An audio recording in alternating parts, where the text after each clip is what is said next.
All right, everyone. I am here with Adriana Kovashka. Adriana is an assistant professor. See, I'm going to re-roll that. All right, everyone. I am here with Adriana Kovashka. Adriana is an assistant professor at the University of Pittsburgh. Adriana, welcome to the TWiML AI podcast. Thank you. Thanks for having me. I'm looking forward to our chat, but before we dive in, I'd love to have you share a little bit about your background and how you came to work in machine learning and AI. Sure. Yeah. So starting from my college years, I did my bachelor's at Pomona College in California, and I had a double major in computer science and media studies because I could never really decide to work on just one area, I suppose. And I've actually, I've obviously used my computer science degree, but I've also used my media studies degree in some of the research that I do. And then I got my PhD at UT Austin, working with Kristen Grauman. That was a very fun time, and I still miss Austin. And then I came to Pittsburgh, which is also great. And I have been really lucky to be able to work on whatever topics I wanted to, because that's one great thing that you can do when you're faculty. And I work in computer vision and machine learning more broadly. I do a lot of work with vision and language. And I think that's a little bit about my background.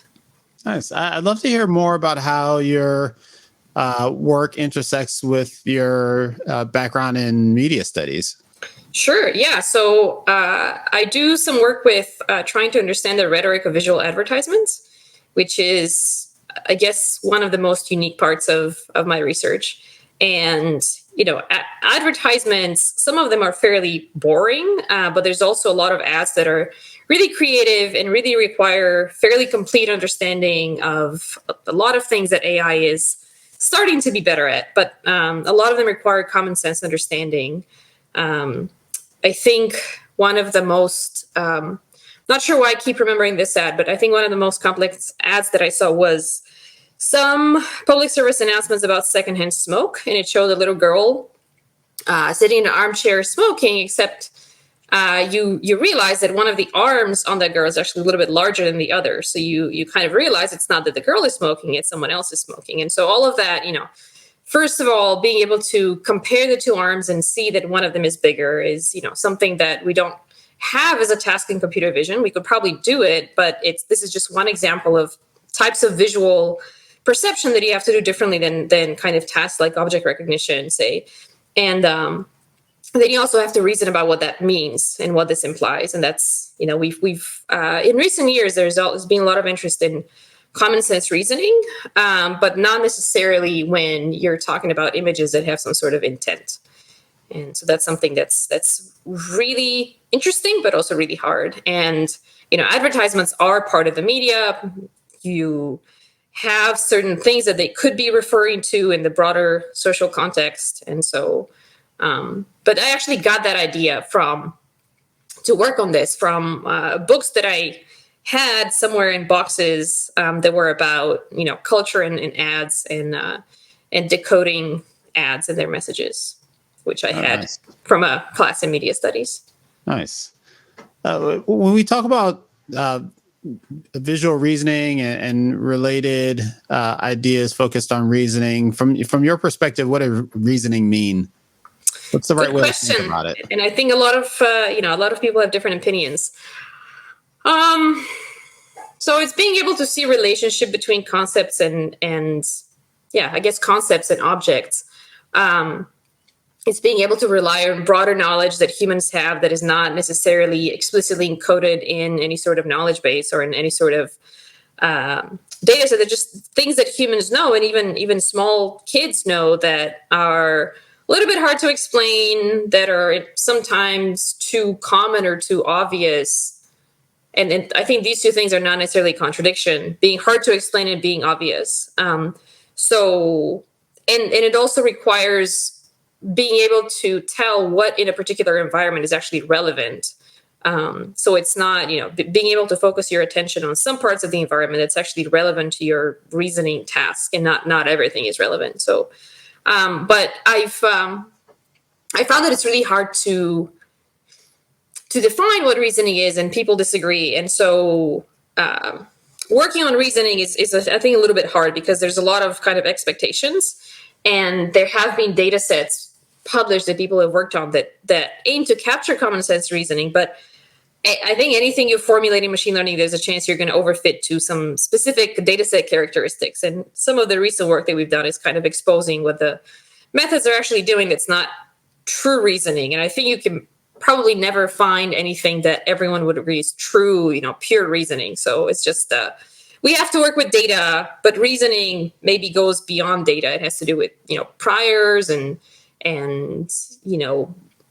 inductive biases, and just it doesn't exactly mesh well with data-driven approaches necessarily. It does, and people have made a lot of progress with these kind of unsupervised techniques, extracting common sense knowledge from just reading text, and we've all heard about that. But I think in terms of visual reasoning, we maybe haven't made quite as much progress yet in terms of capturing actual common sense, but we're getting there.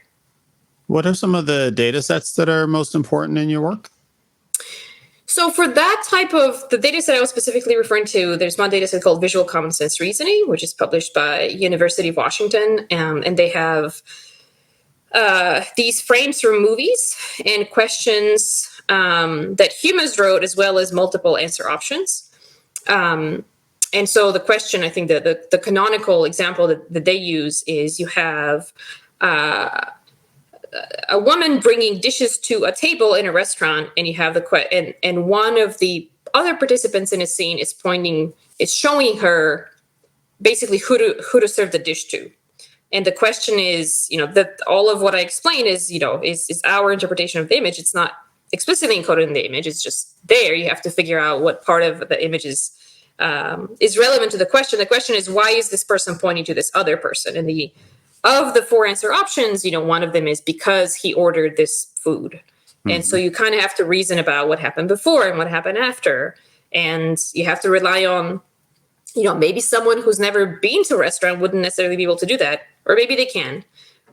It just has to do with, human intention and some expectation of behavior that you've learned from some data set in some way, or you've just have in your head from not a lot of samples. I think a kid can figure out what's going on without having seen a massive data set of samples. Yeah, you made an interesting comment in there, reflecting on your description of the image isn't really what's in the image. The image is, if we're talking about a digital image, it's just some pixels with some colors and intensities. Right. All of that meaning is meaning that we gave to it based on what we see. Right. Right. And there's this really cool task of image captioning, right? But a lot of what image captioning work is focused on is in some sense capturing the literal meaning of the image, if you can say that, or the object presence in the image. You're still describing in a natural language, but it's still essentially a translation of what's in the image at the surface. And we've done some work, and it's of course really hard, and we still have a ways to go, but we've done some work in trying to relate images to captions that you might find in a newspaper, because in a newspaper, the caption provided with the image complements it in some way. So you have to see what's the slightly more abstract connection between the pixels and the text that's given, especially if we're looking at these political articles. And political articles require a lot of knowledge about, what's happened in recent, months or recent years to put the image in context. And so the caption is not going to summarize all of that knowledge for you. It's going to operate at a more abstract and more kind of complementary level to the image, and that's a fun area that I hope to see more progress in the future. Is there an explicit or accepted name for this more meaningful type of captioning? I'm not sure that there is. There are data sets. There's this conceptual captions data set, for example, which is it's called conceptual captions, right? It's actually text scrolled from the web, like alt text for images, which is not written to train a machine vision system to produce these captions. It's trained to help a person if they can't see the image, or to give them some context about the image. I'm not sure that there's a common name, but some sort of conceptual captioning, I guess. Some of your work involves supplementing what the algorithm has access to in the image with external knowledge bases or data sets. Can you talk a little bit about the relationship between kind of, intrinsic meaning or reasoning about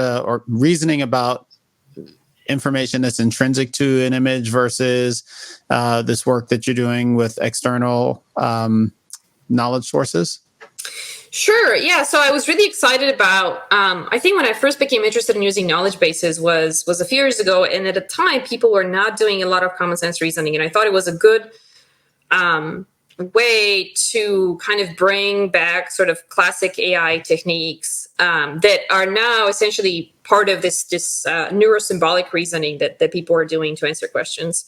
But briefly, I think using knowledge bases it's tricky to see benefits from that, because your model can always, depending on the task you give it and depending on the way you evaluate it, it's always going to, like, knowledge bases give you some sort of priors, which in theory should be useful, but depending on how the task is formulated, your method is not really rewarded for priors, it's rewarded for being able to mimic some sort of task. And so it's not really rewarded for true reasoning. It's rewarded for a particular ability to match questions to answers, which we've shown is a lot of things you can say are overfitting, and that's an example of that. But there's something we're calling shortcuts, where the model is just bypassing reasoning by finding more shallow patterns to look at. And so we have this one paper where we show that if you, on our advertisements data set, where we formulate a task of trying to understand what the ad is suggesting the viewer should do, as well as what arguments it provides for doing that. So say, I should, buy this dress because it makes me elegant, or I should be a nice person and not bully kids in school because whatever. If you train an algorithm to predict the correct statement for what you should do and why, and you try to bring in external knowledge from a knowledge base to help the method do that task, you don't see much of a benefit. But if we formulate an additional task where you test whether the algorithm can retrieve the appropriate knowledge from a knowledge base, which is just another task, right? But we show that. We also come up with this masking approach, which supposedly breaks shortcuts and makes the method less likely to overfit to shortcut patterns. So this removal of shortcut patterns is more helpful for this task of predict which knowledge piece is relevant than it is for the original task. So it's just kind of at a high. There was a lot of details here, but at a high level, the task, and this paper has a lot of.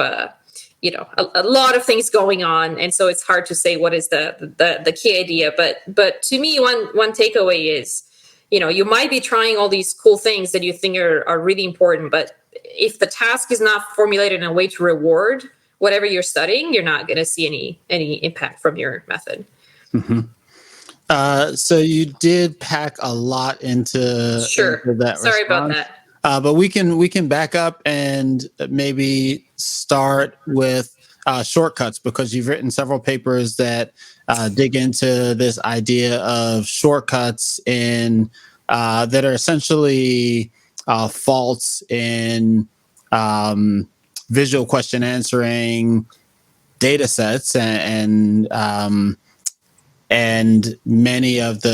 shown that many of the state of the art results are actually kind of falling victim to these shortcuts. So let's start with that and explain what's happening there. Yeah. So any data set is going to have some sort of biases. The way that some of the VQA data sets are set up is you have a question and you have a number of answer options, and you're supposed to, learn some feature space where the given the question and the image, you're going to be able to retrieve the correct answer option. But we find, and the assumption is that if you can do that, you're understanding the meaning of the image and the question and the answer options. But we find that, for example, on this visual common sense reasoning or VCR data set, you can do really well just by counting the overlap, the string overlap between your image and your answer options, meaning that the correct option often has the most overlap with the question. And that's not because the data set was not designed well. It's just because people, when they provide answers, they tend to repeat parts of the question.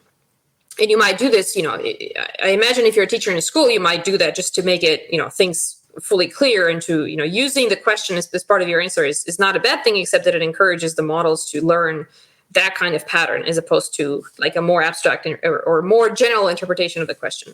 Meaning, instead of doing what I'm supposed to do as the model, look at an image and use the information in the image to select which of the answers is most fitting for the image. Mm-hmm. I'm actually just looking at the question, and based on the patterns in the question and the relationship between the entities that are mentioned in the questions and the answers, pick an answer. So in many cases, the algorithm doesn't even need to look at the image. Yeah, and people have looked at that, like not looking at the image is a prior data set bias. In our case, you could, that's not really what, we don't study that as much, but you could also say, you could think of the model as recognizing the objects in the image, and just, let's say the image shows, a dog and a table and something else. And some of the answers mention these object categories as well. So you could also find shortcuts between the image and the question, but not understand the relationship between these objects, or what they're associated with. The fact that cats like milk or whatever. I'm not coming up with a good example, but without knowing anything about what these objects mean or how they're used, or what they relate to, you could still find these shortcuts. Yeah. And so I think part of one of the questions that your work in this area is asking is, if these shortcuts exist and we set up these tasks to demonstrate reasoning, algorithms are performing very well on these tasks, but these shortcuts exist, so therefore there's not reasoning happening. And so you've developed some techniques like masking, and it kind of begs the question for me, are you saying that with masking that gets us closer to reasoning, or does it just close these holes that obviously existed in the previous approaches? Yeah, so masking is something that so these very popular language approaches that learn common sense by essentially predicting context in a sentence, some of them also use a type of masking which we kind of, in at least our early paper, we came up with masking without being aware of those methods, because I guess when we first started working on this, these methods were still not popular yet. And let's explain what it is before we get too far. Sure. So these transformers in NLP, which we've started borrowing in Vision as well, would train a method to say, predict, you have a sentence, you take out a word from that sentence, randomly chosen, you take multiple words, and you train an approach to, given the context, predict that missing word. So presumably you would, there's a relationship between being able to do this task and being able to understand the meaning of the words. So if I, if the sentence is, I took blank out of the fridge, there's only a limited number of things that you would put in a fridge. And so if you can do this task, you understand what goes in a fridge. And so they have, this kind of masking has been used to enable learning of language representations, of just vectors that capture meaning. And the way you capture meaning is you look at the distance between the vectors representing words that should be similar. And if that distance is small, semantically similar, and if the distance is small, then you have a reasonable representation. So we were using masking to increase robustness. Not, we don't think that we've gotten quite at common sense, but in one of our papers, this masking was what was enabling, we show that when you do mask at training time versus you don't mask at training time, the ability to find the right knowledge pieces for a given task increases with masking. So that's one paper. And another paper, we showed that when we do masking, the methods become less fragile with respect to shallow changes in the answer options, such as replacing pronouns in the incorrect options, or replacing words that should just be kind of grammatical constructs but not carry any meaning. So we show that when we do these silly changes in the answer options, when we mask, our method is more robust than when you don't mask. And also that when you do mask, the method starts using more of the sentence as opposed to just these potential shortcuts. So it doesn't just count how many words are overlapping; it looks at more of the evidence in the question and the answer options when you do masking, which makes sense, because when you mask, if you mask randomly, the method can't just rely on using the same repeated evidence, so it has to look at something else. Mm-hmm. And were your models transformers by implication, or were you applying masking to a different type of model? Both. In our earlier paper, which was on our ads data set, it was not a transformer. We were using a graph formulation to capture information from the image and from potential slogans in the image, because ads often have these slogans, as well as external knowledge. So there we were using masking, not in the context of transformers. And then for the VCR data set, we were using a existing, a prior multimodal transformer that had tokens from both the image and the text space and the question space. Mm-hmm. And so now that we've talked about shortcuts and masking, let's go back to the first paper you mentioned with the ads data set and the external knowledge. How does masking and how does masking come into play with that problem and the external data? Sure. So we were finding on our ads data set that when you use the slogans in the image, and so there's something we're calling the action reason statement, which is what you should do and why, according to the ad. And that statement is what the method is supposed to predict. Or given a number of options for that, it's supposed to choose the right action reason statement.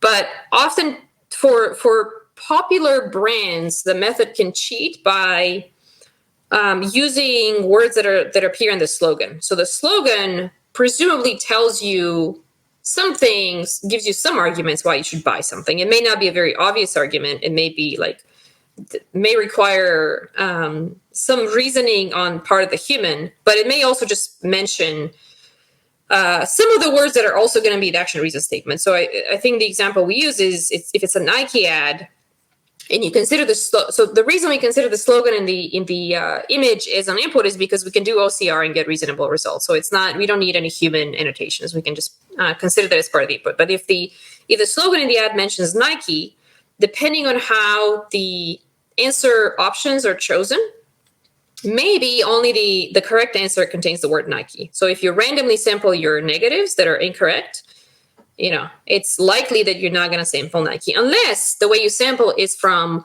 other clothing ads or even other Nike ads, but not this ad. So this kind of says how you sample negatives is important, and plenty of other people have come to the same conclusion. That's a little bit of a so it's not something you would think is really that important, but it actually does matter, because if the method is just learning to push down negatives and push positives up, then of course it's going to depend on some characteristics of the negatives. So when you say how you sample negatives, are you talking about in your data set construction, how you create your negative responses? Sure. Yeah. So the way this is called a multiple choice task. So either you can train your algorithm to, from scratch, generate an action reason response or whatever response, generate a caption for the image, which is typically hard because there's a lot of variance in the captions you might generate for an image. So people often formulate this multiple choice task, which is, okay, I'm going to give you a bunch of options and you just have to choose the right one, which is a little bit easier. But then it's exactly what you said. You have some number of answer options. The correct one is just whatever a human annotator provided for this image. But then you also have to provide some incorrect options. And those, typically people just take as the corresponding statement or corresponding caption that was written for another image. So you don't have humans generating negatives for this image. You just take the positives for other images and say these are negatives for this image. Mm-hmm. And so depending on how you do that, you may be learning not the right thing. Right. And in your previous description, you were suggesting that you seem to be suggesting that while the idea of introducing the external knowledge base, you wanted it to be more helpful than it actually turned out to be. Did I get that right? Exactly. That's exactly right. And I think at first it was just disappointing, but then we realized it's just the way the task is set up and the way a lot of tasks are set up. And I think in some sense, every time you do something with data, you're going to, a model is going to learn something that's not exactly what you were hoping it would learn. So it's just a little bit of, of a, not sure if it's a philosophical question, but there's something about data-driven approaches that, or tasks or evaluation tasks that, at the very least, you have to be careful and you have to make sure you understand what the model is doing. Mm-hmm. Mm-hmm. Yeah, if nothing else, it reminds us to be very, very careful about how we formulate our problem and the extent to which that be wary of the degree to which that's aligned with what we're actually trying to do. Right. And I guess ways to integrate, human intuition, human knowledge, to as some form of sanity check to the model, is so basically a way to have human experts actually contribute positively to a data-driven prediction. It would be really useful, but in my experience, it's kind of challenging to do. Like how to best leverage, human intuition and patterns you can discover from data is. I don't think I know how to do that properly yet. And so, are your observations with regard to external knowledge bases general, or are they specific to this particular problem formulation? Or put otherwise, are you aware of other examples or problems that do successfully incorporate kind of these external knowledge bases in the model? So I guess I haven't been following too closely in the past, say, 2 years, what people have done. We show that the same problem exists in both our ads data set, which is, less common, but also the VCR data set, which is more common. So I want to say it's general. And we plan to study how this works on other multiple choice answering tasks, but it's all being in the VQA domain. And of course, this is just an example of data set bias, and people have looked at data set biases broadly in other settings as well. So I want to say, the problem of be careful how you formulate your task is pretty general. We've just focused on it in this VQA setting. Mm-hmm. You are careful to point out in your paper that while this is an example of data set bias, shortcuts is unique to other types of bias. Can you elaborate on that a little bit? Oh, so I think we were just saying that data set biases commonly have to do, not always, but with just finding the mode in a distribution, like predicting the most common answer, for example, or and then ignoring the image also has to do with that. And people have proposed ways to force a method to look at the image and to push the answers away from the answer you would get if you just looked at the question. So you can form this adversarial, this is just one particular paper, you can form this adversarial loss that says the full model should be incentivized not to produce the same answer as a model that just looks at the image, just looks at the question, sorry. Mm-hmm. Right. I think the example you gave is like in VQA data sets, if you ask how many dogs are in the image, the model will often just say 2 because that's the most popular answer. Right. And Debbie's group at Georgia Tech has looked at that. But we were making the argument that in our case, it's not just about predicting the most common answer, but it's about because the multiple choice task is set up in such a way that you actually capture the meaning. So you have like a feature vector for the answer options. And both the question and answers are given in text, rather than like a classification task where given an image, you're supposed to predict a category. Like there, the input is image, the output is, some category ID.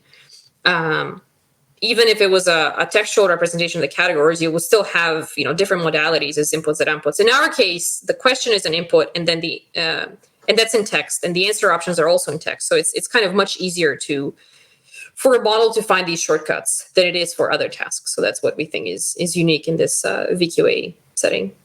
Mm-hmm. So we've talked about the VQA setting and the VCR work that you've done. You've also done work on robust visual reasoning. Can you talk a little bit about that setup? Sure. So I guess that could mean a different thing. So I'm interested in domain adaptation and generalization, which has to do with training methods to be robust to kind of visual shifts.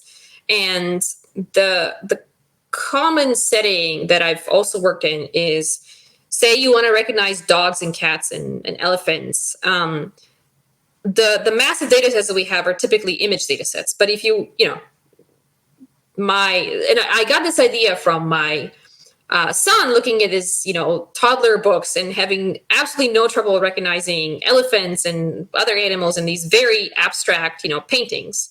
They're not all that abstract because it's a kid's book, but it was still, it's just one instance of an elephant that a certain artist drew in a certain way. And of course he had no trouble recognizing that as an elephant. But, so if you train a vision system to recognize dogs and cats in photos, it's going to have a lot of trouble recognizing these in paintings or cartoons or sketches or some other sort of abstract art. I don't know if, sculptures, I guess, becomes 3D, so that becomes harder. But so I'm very interested in these domain robust techniques for actually ensuring that your model can recognize these categories in other domains. And there's work in what's called domain adaptation, where you have some images in the target domain, but they may be labeled or unlabeled, meaning I don't necessarily have, so I have a model for dog in the photo domain, and I have some photos or some images in some painting images.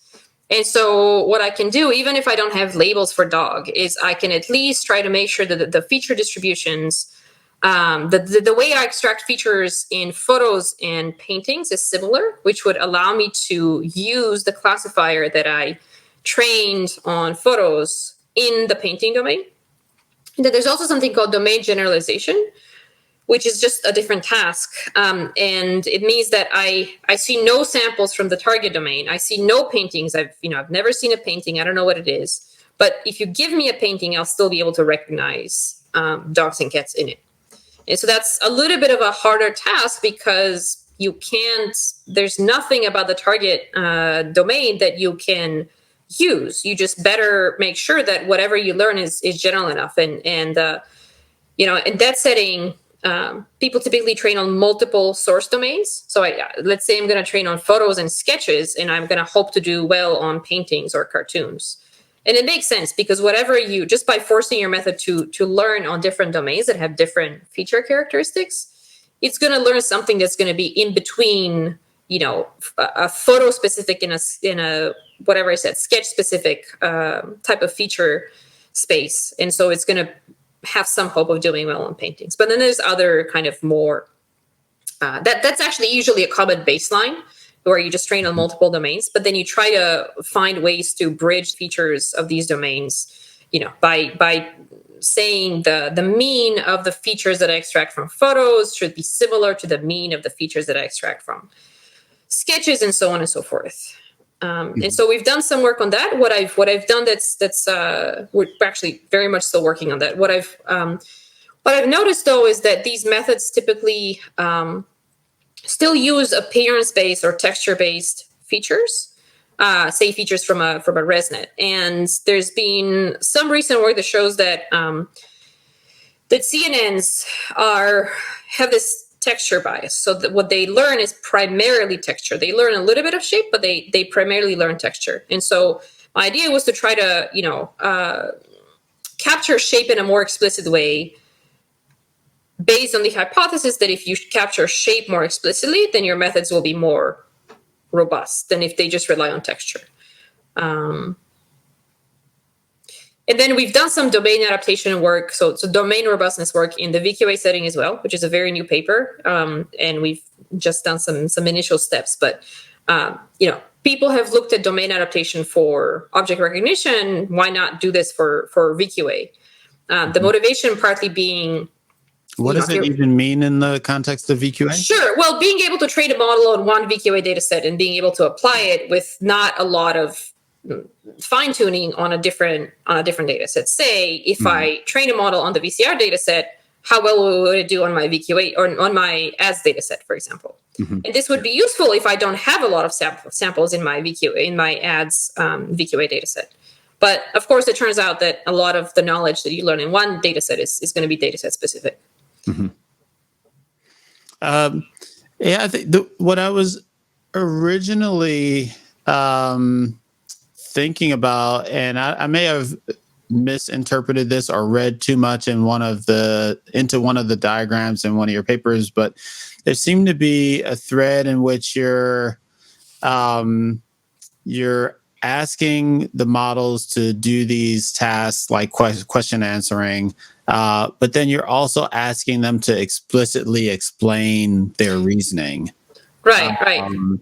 And you do that as either part of the same task or as a side task. And I was curious about that line of work and what you're seeing there. It almost, in a lot of ways, is parallel to or reminiscent of some of the work happening around explainability in AI. Sure, yeah. And I guess I think we wanted to say that this is not quite explainability, but it's very much in the same vein. Yeah, so it's just... So this is what I was saying about the task of given a bunch of... given an image, given an image and a slogan.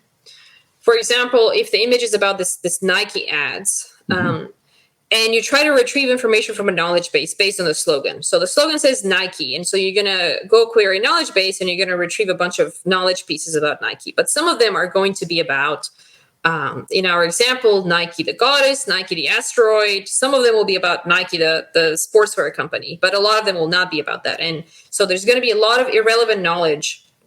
And if the model that's using this knowledge actually understands the image in the question, it should be able to figure out that, well, in this case, I kind of want to throw away the Nike the goddess and Nike the asteroid information and just use the one about Nike the sportswear company.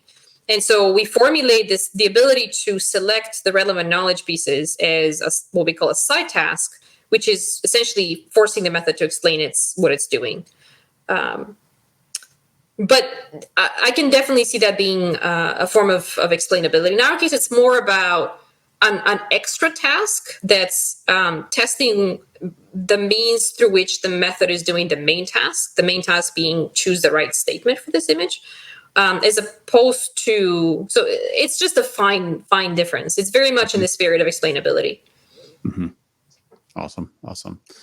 Tell us a little bit about the general direction that you're taking your research going forward. What are some of the things you're excited about? Yeah, something that I didn't talk about, that we didn't talk about so far because we've published just a few things on that is, and so I recently got an SF Career Award to work on this topic of weekly supervised training of object detectors. So far we talked about how, object detection is a well-established task, and there's reasoning, which is much more interesting. But again, reasoning being so hard to define, it's sometimes refreshing to work in a slightly more mainstream direction, such as object detection.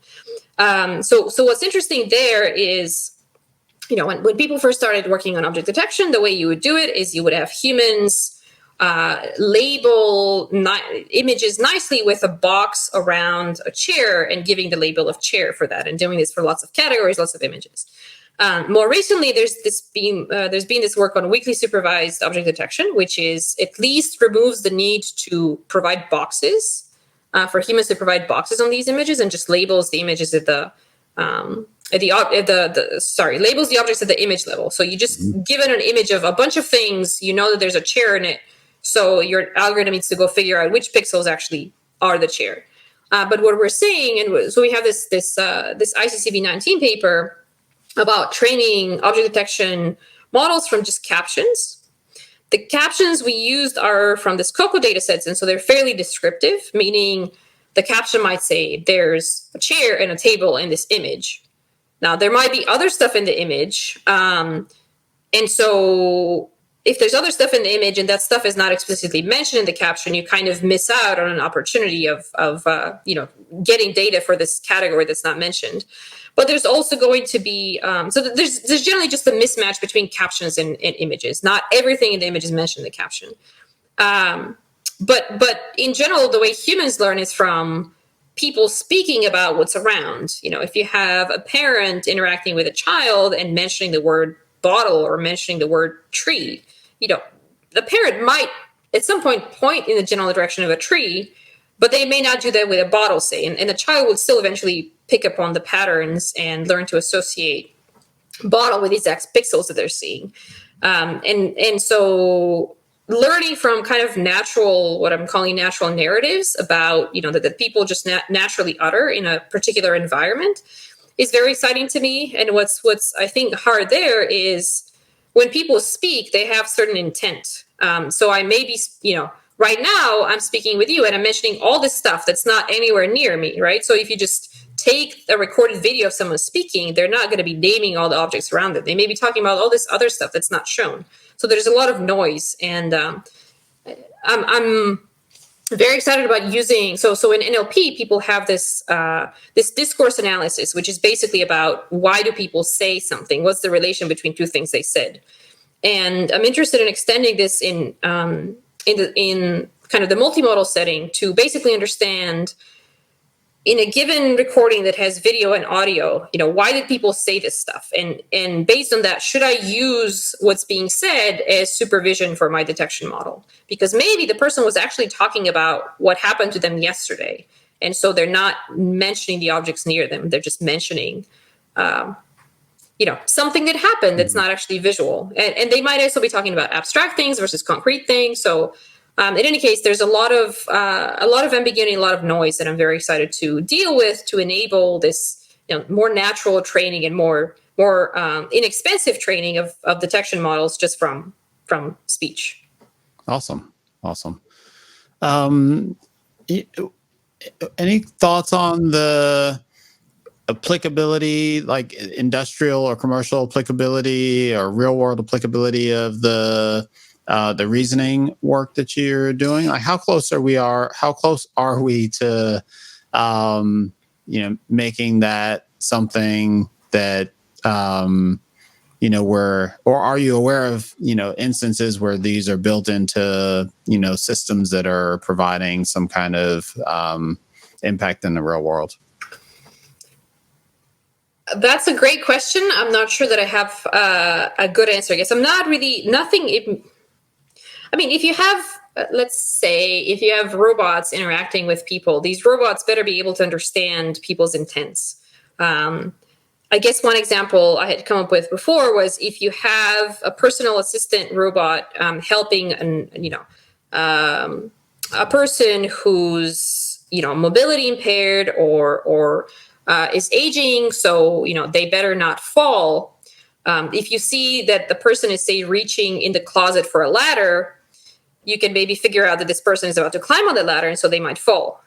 So if a robot can make these inferences before they see something happening, and these inferences have to do with common sense, that might be helpful. But I'm not sure how much of the reasoning work is being used in a practical setting. I'm sure it has. I was asking about like utility and more about like readiness or closeness. I think we kind of get that a lot of these tasks around reasoning are trying to advance us towards a general AI, and there are narrow use cases, like you mentioned, this assistive robot or a personal assistant, where some of these tasks may be useful as part of the way we frame the problem. And I'm just curious more for like your gut sense for like, are we there yet? What's gonna, what are the main milestones you think, or, direction, however you want to take that, for us to, get from here to there, wherever there might be. Yeah. My gut feeling is we're not ready yet, but, just in NLP, people have shown impressive reasoning performance and ability of these models to answer kind of encyclopedic type questions just by unsupervised learning. And that makes sense. You give a model a book to read, they're going to learn a lot, right? That's what we do. And so I think we're in the right trajectory, but we're probably not there yet. And especially when you and you can do the same thing with video. If you watch people do stuff, if you watch people cook in their kitchen, you're going to learn about what the functionality of different objects. And so this unsupervised learning with massive data, I think is I'm very much excited about that. I think what we're not doing yet is capturing more senses, because people have touch. They have, I don't know how useful smell is, but you have like audio, you have all these senses, and I think they help disambiguate each other in some sense. So if you model, and you also have human, volition. Humans do stuff because they have a certain goal. And of course, all this, embodied learning that is being done in the robotics community, and roboticists and vision people working together. That's great, but we just don't have data sets that I really wish we had a data set that captured more senses than just video and audio. But of course, that's hard to capture in a data setting. Humans do this every day. They capture these data sets, but we don't. It's hard to create a large data set that's going to capture all this information. So that's something that I think is going to maybe prevent us in the next 5 or 10 years from making super impressive progress. But I think if we can do that at some point, that would be highly useful in terms of capturing actual common sense. Yeah. Awesome. Well, Adriana, thanks so much for taking the time to share a bit about what you're up to. Thank you very much. It was great talking to you. Great chatting with you. Thank you. Yeah, thank you. Bye.